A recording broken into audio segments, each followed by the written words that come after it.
Hello there, my name is Vitor, and today I'm going to build a hydrogen generator reactor arc.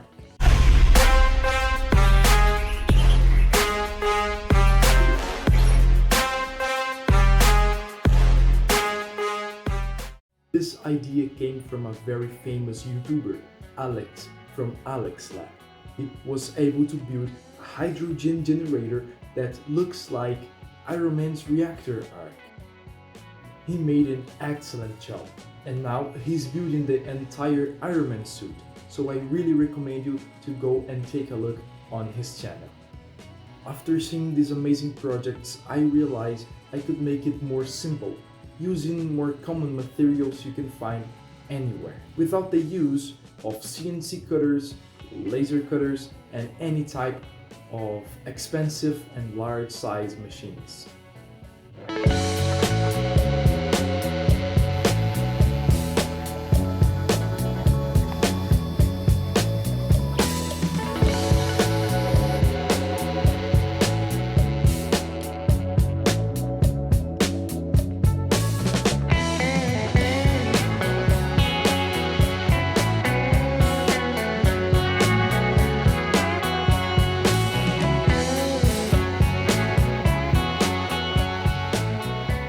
Let me explain what I'm doing here. Hydrogen is a very flammable gas. My objective is to make hydrogen and store it into a bottle, and then light it up just for educational purpose. In this project, I will obtain hydrogen gas from an electrolysis process, where two stainless steel electrodes connected to a 12-volt power supply are placed in contact with water, mixed with sodium bicarbonate. The electrolysis will break the molecules of water and turn it into oxygen and hydrogen gas. Simple like that, we have our fuel.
After doing some tests, I realized my simpler version of Alex's lab hydrogen generator is not as efficient as his one, but still works very well. And this is just the Mark 1. If you want to see a Mark 2 reactor arc, well, let me know in the comments. Don't forget to subscribe, and thanks a lot for watching. I see you in the next project.